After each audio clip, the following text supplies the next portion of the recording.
Hi guys, so this might be totally random, but I bought this IKEA machine a very long time ago, this sewing machine. Now I think the last time I went to IKEA was probably about a year ago or so. I want to say almost 2 years ago, and they still had it. And what's funny is when I was looking in here, I kept it in my craft room, I kept it in the garage, and the receipt is in there just in case I wanted to return it, which just makes me laugh because, to be honest, you know, I never even tried it to be able to return it or think about it. So I bought this May 19th of 2013, and here we are in September of 2019. But the reason I'm still going to do a review of it is because I know a lot of times people buy things like this, like at a secondhand store or at a garage sale, and they don't know how to use it, or they want at least some tips, right? And I didn't see that there were very many even reviews of it back in the day. 6 years ago or even 4 years ago is really the last time I see people talking about it. So, but like I said, they still had it. So they call it SY or SY. I don't know if that means sewing machine in a language that's very short, or that's just what they call it. But it says it has one sewing machine and one light bulb. All right. So what we're going to do is open this up. I have never even opened it.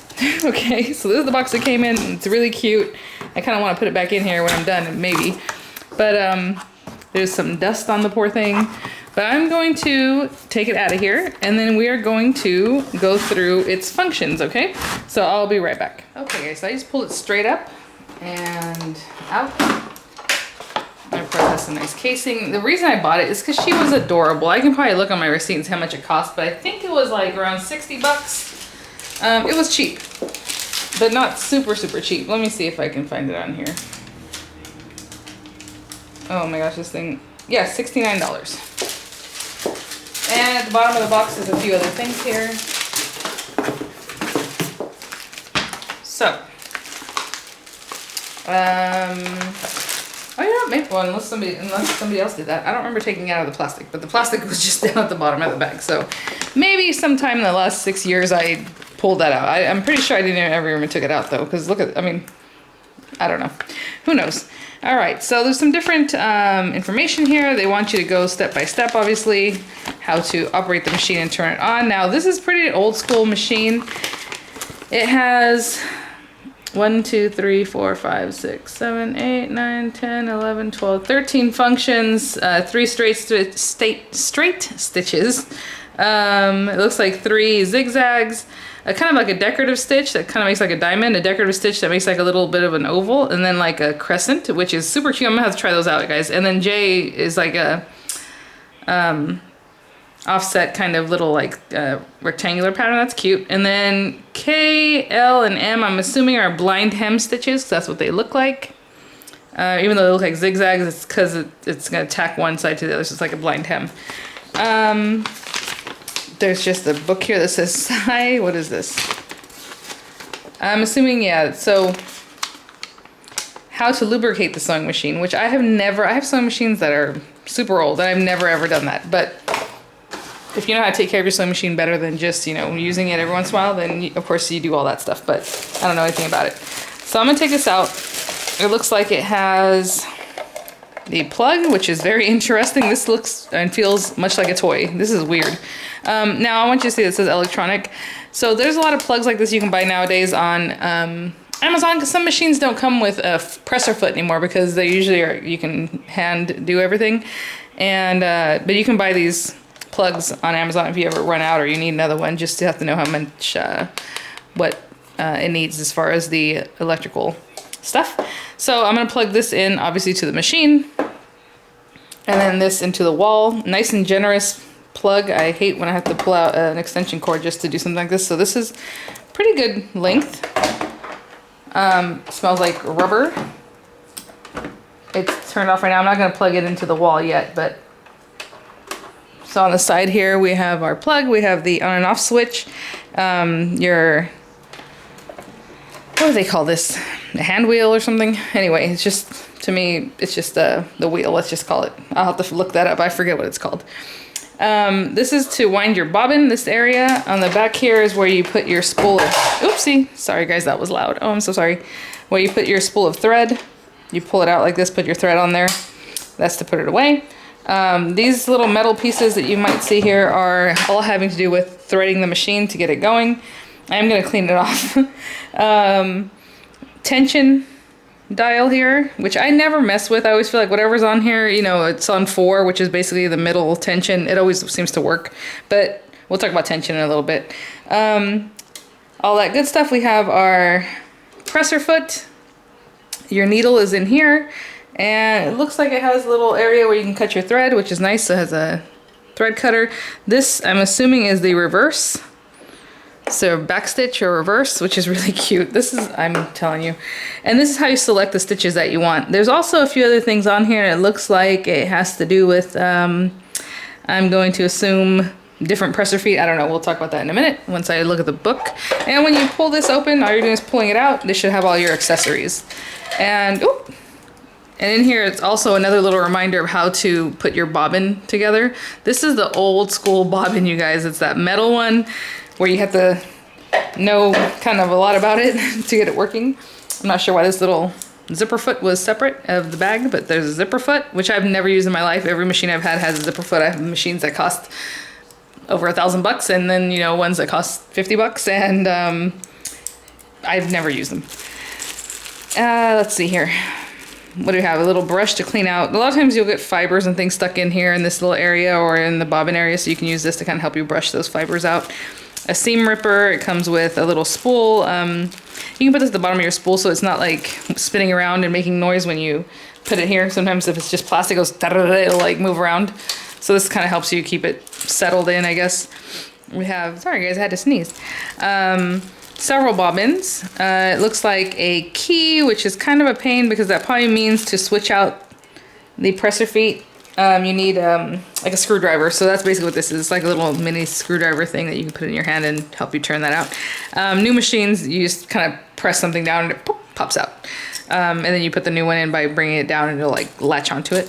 So that's a little bit different. So it does have, I think that's a zipper foot, which you need whenever you're gonna go to do something like that. This is like a little guide, this blue thing right here. And I have a feeling it has to do with maybe quilting or something. A lot of times that's what happens. You put it on there and it's like a guide that helps you keep your rows straight and stuff like that. And a ton of needles. So super basic. Nothing in there is like too amazing. Now, I happen to know that this machine comes, I think, with a bobbin already in here. Let me open this up. Actually, let me get a little bit closer because this is where things get a little bit off the rails. And if you have questions about it, to be honest, ask. Like, let's say you messed up your bobbin and you don't know what to do. I'm not going to go through all of that because it is not easy, okay? I remember these kind of machines when we were kids. So there's a little area here. I'm going to flip this down. And it gets stuck here. I wish this would go all the way flat because that just adds to the pain. There is a bobbin in here. It's a piece of metal, and the way you pop it out is you get this little latch and pop it out, right?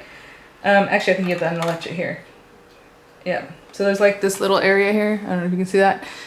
Let me see. Let me make sure we're looking. Okay. And then you open that up and see the bobbin's coming. And I'll just take it out because I'm a trooper. I can do this. This is what it looks like. And it has a little latch. You're going to unlatch all this and your bobbin is in there. To get it in there, you have to pop it in, hold onto the thread, pull it through this little latch here, right? Your thread, and make sure it comes all the way over here. It's not hard. Once you pull it in there, you pull it into this notched area. It wants to go into this little area and make sure it pulls out here. So as you're just pulling it, it comes out. And then you're going to put it back into your machine. Now, I don't know if it has to have a certain way, like, because the bobbin moves around anyway, so it's just in there. I'm not sure that it has to push in. There we go. Okay, you heard that. I had to just kind of let it do its thing and then I pushed it in. Your machine is going to have to pick up this thread. So I just pull out the thread a little bit, close it back up, okay? Because, well, to be honest, we can look at it. Let me go get some thread. I'm going to thread the machine, and I'll show you what I mean by that. We can look at it, because what you need to do is the top thread needs to pull the bobbin thread up for you. There's no way you're going to get this bobbin thread up and doing what you need. So you have to use the needle itself to do that. So let me grab some other threads so we can pull up our bobbin. Okay guys, I think since I kind of walked through it and I said I'm going to pull the bobbin thread up, I think the first thing you guys want to know is how to wind your bobbin. And this is with any basic sewing machine, so hopefully this will help you. Most machines, even right now, Crafter's Companion has a Gemini sewing machine and it's kind of inexpensive. Well, it's like $140, $150 depending on what it comes with. Same thing, basic construction. So you can also buy bobbins that are already wound like these. These are from like AliExpress and it was super cheap. I mean, it was probably $1 maybe for this whole thing. So you can do that. Now, I misspoke earlier when I said that maybe it has to do with quilting, this blue thing. This blue stick thing right here has to do with if you want to put a bigger spool of thread, you put this thing on here and now you have a different thread holder. So it's not the biggest deal. But I am going to get a bobbin, even though I don't need to do this, but I want to show you guys what this looks like. I did plug in the machine, so we're gonna have to need it. It's gonna have to be on so we can wind your bobbin. But just so you see, bobbins, super basic. You can buy these anywhere. I think they even sell them at the Dollar Tree. They're just a super basic bobbin. So I'm going to take my spool of thread. This is just all-purpose sewing thread. I don't think I've ever used it before, so it doesn't have any holes in it. But basically it already has, you just pop it through. So the little blue stick that's back here, or whatever holds your thread, you're gonna get that going. And I'm just gonna push it through because like I said, I've never used that thread, and just let it sit there. So our thread is back there. I know you can't see it, but that's not the biggest deal. I mean, it's pretty easy. I'm gonna close this back up because we're not gonna use any of that. I'm just gonna make it look like the way it should. Was it this way? Yeah, I didn't think so. Okay, let's just close everything back up. I don't want anything else getting in our way. So it says to make sure, so our presser foot is down. Okay, if you want to pick it up, you have this little lever here that you're going to push up. Some machines have it on the outside or in the back. This one happens to be on the side, little blue lever. So make sure that's down. And that our needle, I think they want your needle all the way down. So for some reason that affects this, it shouldn't. In other cases, usually when you're winding the bobbin, it doesn't really matter. But maybe that's why they just want it to be down so you're not end up hurting yourself. I don't know. And that part isn't that big a deal. And it says to pull out the hand wheel. So doesn't, see that? I have never done that before with a machine. So some machines, most machines don't ask you to do that. But this one says to pull out the hand wheel. I guess that probably disengages the feed dogs over here so it doesn't move. Now I'm gonna pull my thread. I'm gonna loop it into this hook back here. And then you're gonna put it into this. So this thing right here, this is gonna be the tension that you need for your bobbin. So I'm just gonna push it from front area there. And then this part, we're going to take our thread and put it through one of the little holes. There's some middle holes, there's the outside holes. I just pop it through one of the outer ones. Because sometimes what happens with the square one is that's where it has to latch into the machine. So just get your thread, and from the inside of the bobbin out, you're gonna thread your, okay? So from the inside of the little wheel out, and I have a lot of extra thread here. Let me see if I can, I don't like wasting thread, so I'm gonna try to pull it back so I don't have too much. So what you're gonna do is then just kind of hold on to this thread. We're going to push this in here. And like I said, there's a little notch here that's gonna catch, there's like a little thing there. So you can just kind of go back and forth until it catches. There, push it all the way on. And then we have to engage this, so you're gonna push it towards this knob, towards that little area there. I'm gonna turn the machine on. Ooh, the light's already installed. I don't know why it says it comes with a light when it's already in there, but this is normally on the floor, but I'm gonna put it on the floor. So this is our presser foot. That's what's gonna have it operate. And what I do at the beginning is I hold on to this thread because it might just fall out. So hold on to your thread and press the presser foot, and then you can let it go. And hopefully you see that the thread is winding, and you can just wait until it's all wound up. I'm just gonna go ahead and just do a little bit because bobbin thread lasts for a long time, but. And just keep going. Hopefully you can see how it's mounting up, mounting up. And once it starts giving you a little attitude, it's like kind of pressing and it's not really moving anymore. It's because this is thick enough that it's pushing away from this thing. You can stop, or stop whenever you want, but you want to have a good amount of thread. So undo that, pop this out. You can cut it. I'm just going to tear it. Oh, but if you had scissors, just cut that off.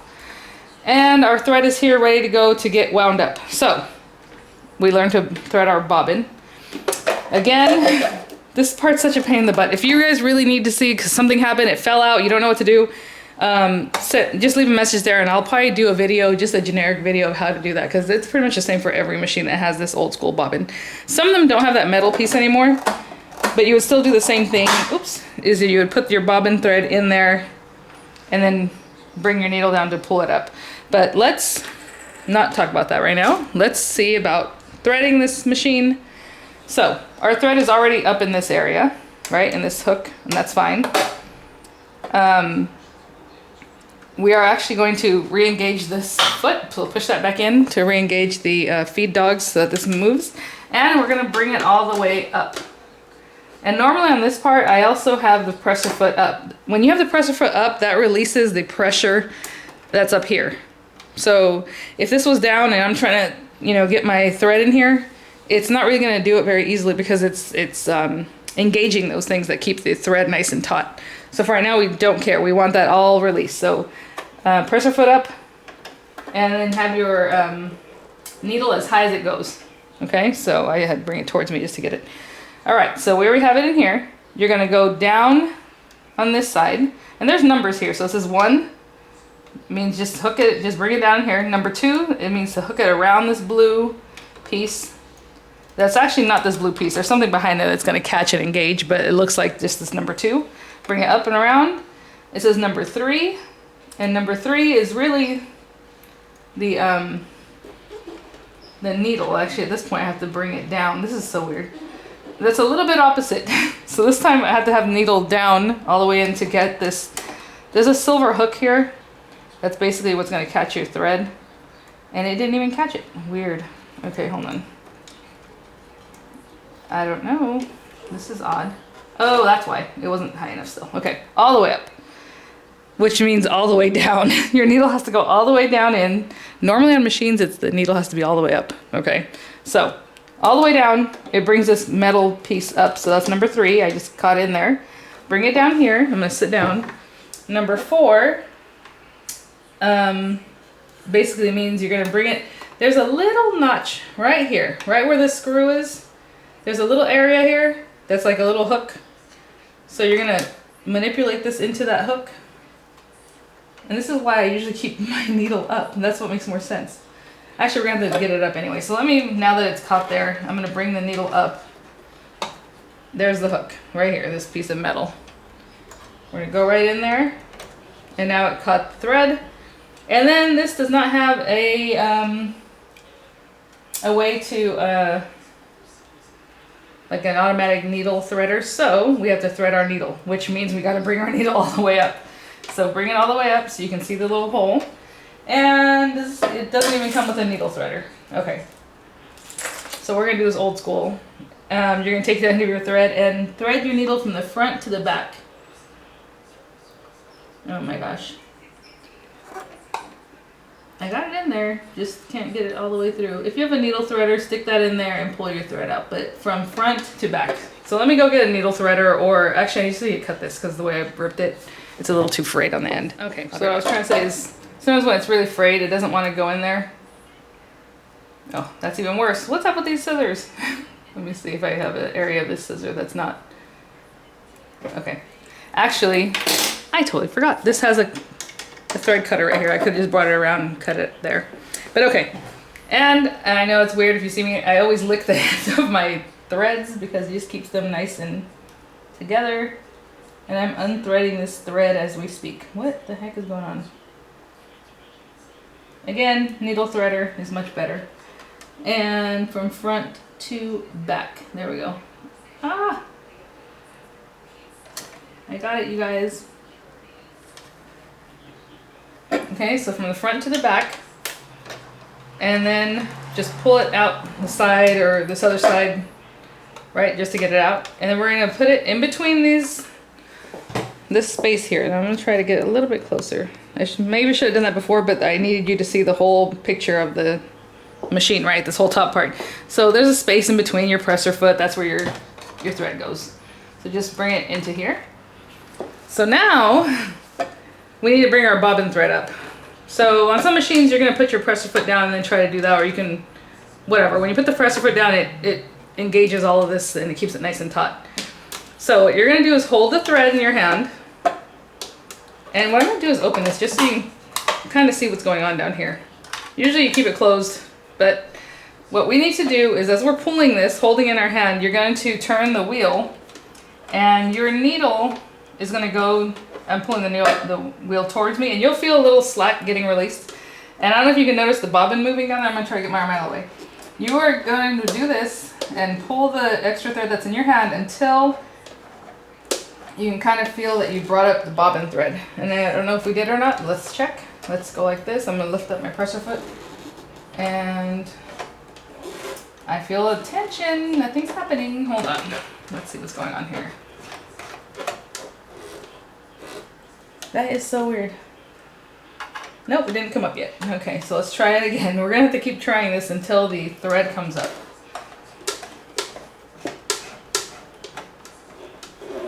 Still nothing. Let me look in the book and see what they say about it because it's not bringing it up. Normally once the needle goes in, it'll pull this thread up for you and you're ready to sew. So let me read about it and I'll be right back. Okay, it's not saying anything different other than what I'm doing. So let me pull this out. Maybe it's not in here the right way. They do show that this little piece should be up. So maybe that's what.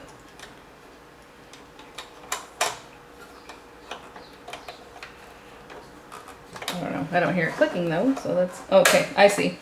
All right, guys, there's a space right here that has like a little notch. Do you see that? This piece should be in that space. And I guess that's what keeps it. I had it down here somewhere, so that makes sense. Okay. Again, the presser feet are up. That probably doesn't matter right now. It doesn't seem like it matters. I'm gonna hold the thread in my hand like I've been doing. Hopefully I'm gonna see them still in. Okay. And we're gonna turn the hand wheel, and it says to turn the hand wheel. Where is it? Towards you. Okay. So towards me. I know you don't see it in the frame because I want you to focus on this, but you're gonna turn the hand wheel, which is, let me show just in case because I know some people still get confused. This thing, you're gonna turn it towards you. So manually. And I'm still going to go back and focus on the thing, okay? Because that way you guys can see what I'm talking about. So I'm going to hold my string, turning the wheel towards me. And, oh, I think it's got it already. Okay, much better. I just had that thing in the wrong spot. Now, I don't know if you see, but this pulled up. This is the bobbin thread. So now we're going to have two threads coming out. The one that's coming out of the needle. And I can give this one a pull. The one that's coming out from the feed dogs, which is this area down here. So we're good to go, guys. Okay, what I'm going to do, I'm going to close this. I'm going to close this up. I'm going to put this stuff back because that's how I am, so it looks nice. I'm going to go grab some fabric and we'll try this thing out. Okay, guys, I'm trying to think of how to best do this. I'm going to sit down. Hopefully I don't end up blocking anything. Oopsie. Or kicking the camera. Now that I don't know where it's focused at again. Let's just, okay. All right, now I can see what, I don't know why I didn't turn, I turned it to face me and now I can see what's going on. Okay, I have this old handkerchief, I guess. I used to keep it in the backgrounds of my videos and stuff. So what I'm gonna do real quick is show you how to make a cute little bag, I guess. But I do wanna try out some of these decorative stitches, like I said. So I wanna try out like the half moon one. But I don't want to start with that because what if it's not good and I just totally thrash this? So what I don't know. What I was going to show you to do is if you fold back the corners, let's say this is the inside because I can see that the stitches are here. So I'm going to fold this back. And I would normally pin this so it looks nice and neat. We're going to make a little bag and you'll see at the end of this if it doesn't make sense. It's going to be a little bag.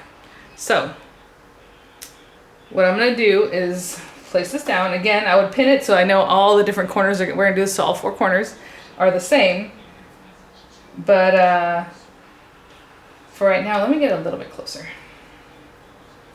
Okay, we're gonna try the straight stitch. So I'm gonna lift up my presser foot. I'm going to bring this over here. And I'm gonna start stitching in one certain spot where these two black lines meet up. You see here where the black, it looks like it's kind of like a crisscross. So I'm starting here. Okay, and I'm going to end there. So this will help us try out the straight stitch and a reverse. So I'm going to press, a lot of times I hold the strings in my hand, but right now, just because I don't want the, sometimes when you go to start sewing, the this thread that's in your needle will fly out because it just does. But what you can do to tack that down first is go ahead and pull your sewing machine towards you, and that tacks in your needle, so you already know that the thread is in there. And I'm going to try to do a straight stitch here. There are some little guides here on the side that might help you.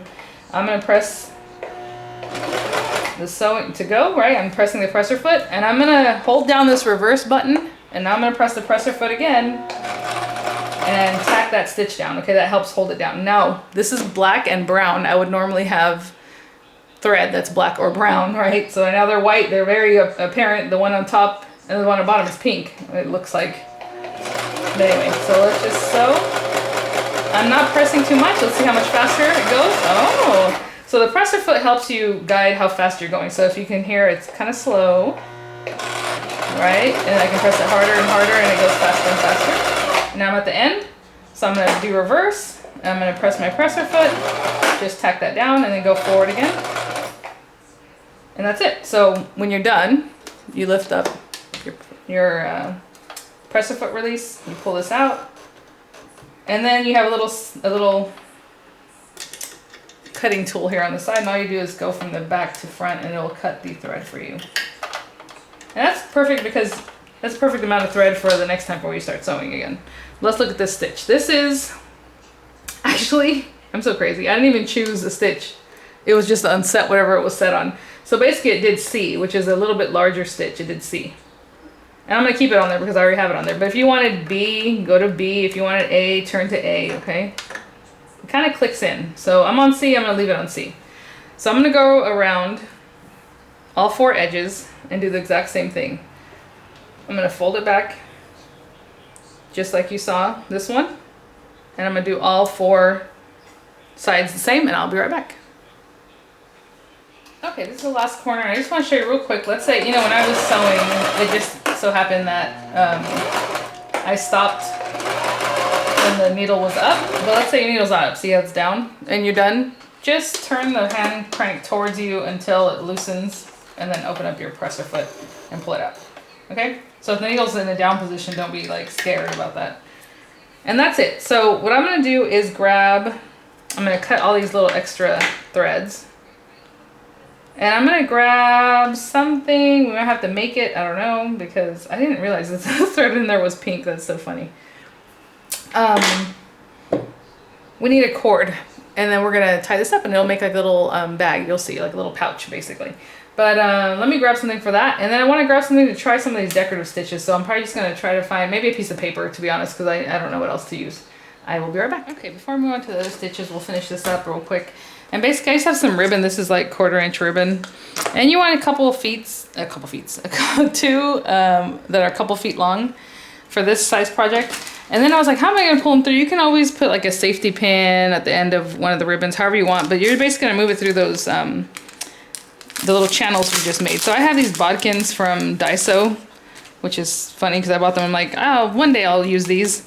So basically I'm going to use the larger one. So with these guys, you can either, well, basically what you want to do is, see how it's nice and tight right now? It holds on to your fabric or whatever it is that you want to squeeze through, something like that. So I'm going to pull this down.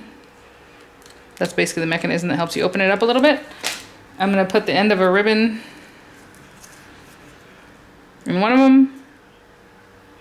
And it's going to kind of hold on to there. And then I'm going to push this up.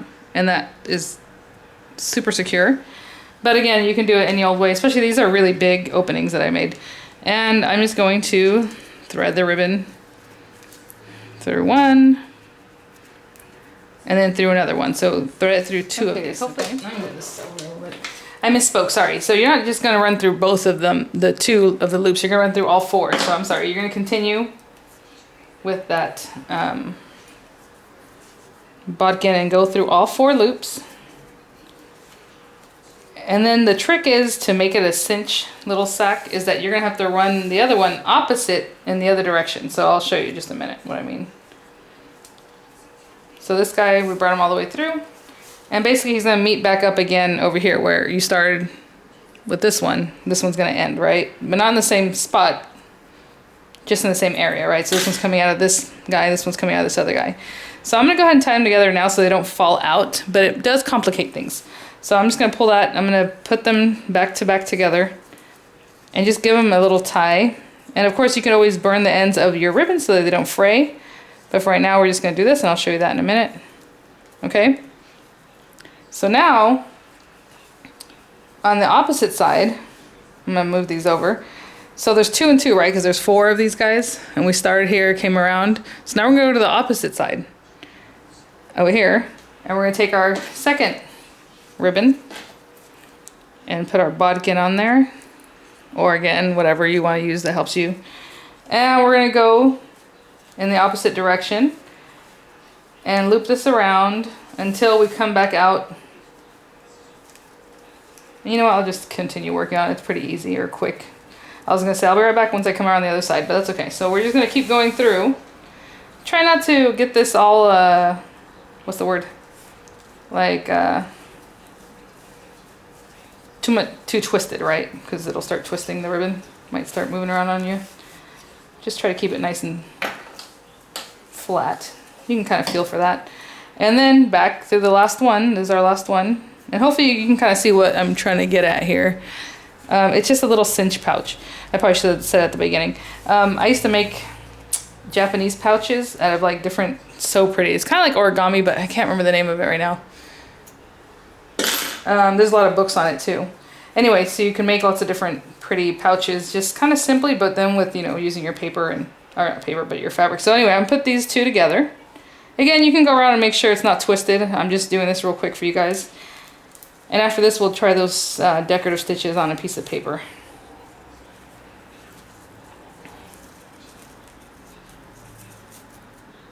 Okay, let me see. I keep forgetting to check my camera because probably a lot of it might have been out of frame.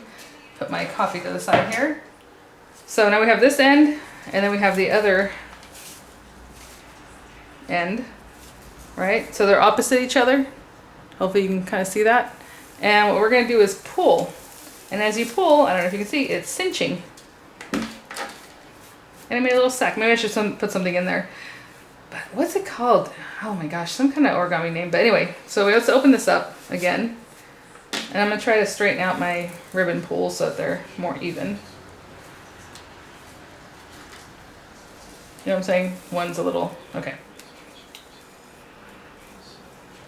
So hopefully you can kind of see the opening to that. And let's say I had a little gift for somebody. Here's some bobbins for you because you just got a sewing machine and I have a little gift for you.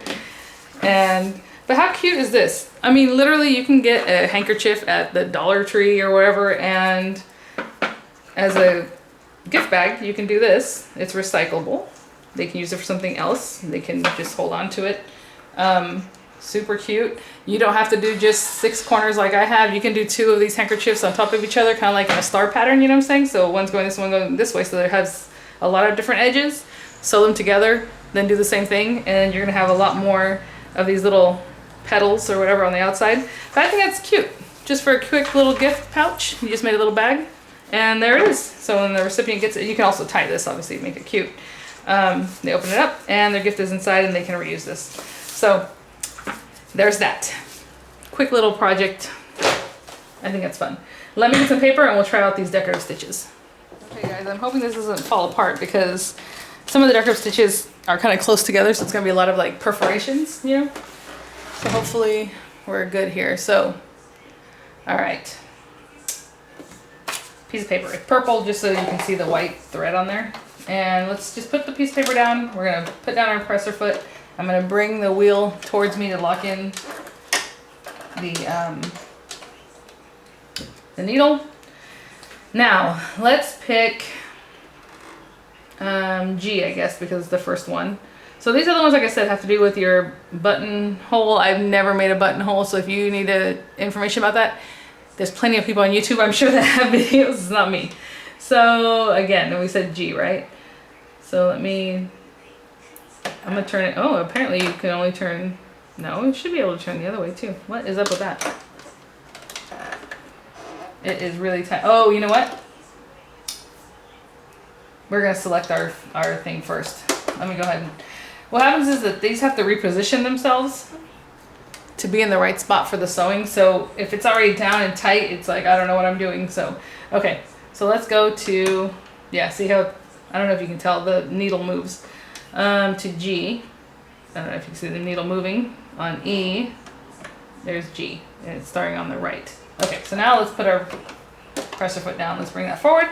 And I'm going to press the control and see how fast it does it, and it's taking it itself. So the feed dogs at the bottom move your fabric or your paper for you. You're guiding it. You don't want to just let it go because it's going to start doing something crooked, but as you guide it, you're not pulling it from behind or anything, you know?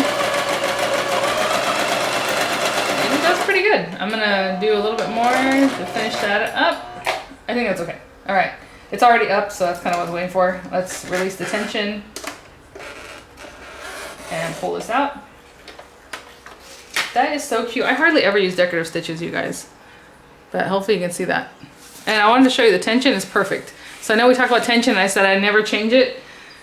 If for some reason your bobbin thread is collecting at the bottom just like a ton, it's just so much bobbin thread. The problem, I believe, is that you have not enough tension.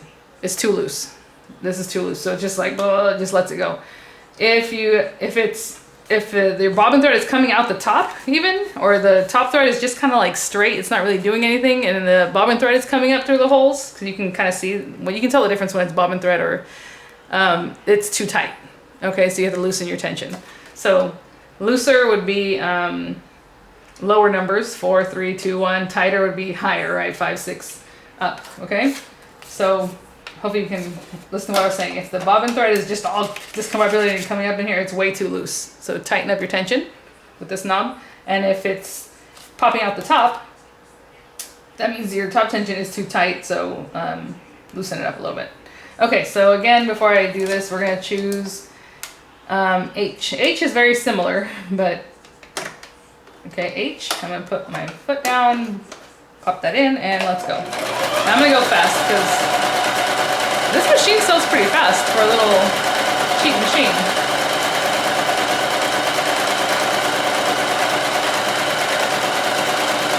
Okay, I'm gonna stop there, pick it up. This is adorable. Look how cute that one is. Nice little stitch. Okay. Again, foot up. I'm always just putting it down. I is like a little crescent shape. Okay. This is so fun. I'm gonna have to sew more often. What a cute shape. Now this one's a little funny. It's really moving my paper a lot, so I'm really having to guide it this time.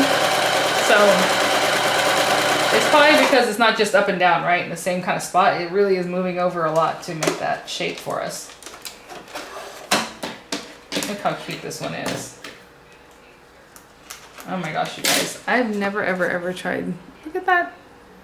So let's say you're making a pillowcase or something cute, or a little girl's dress. At the bottom, you just want to put like a little something, just something different. That's really cute. Again, I put it down. And then the last one I think is J. So let's try J. J looks adorable. So we will see how adorable it is. What am I doing? Huh, okay. All right, let's go.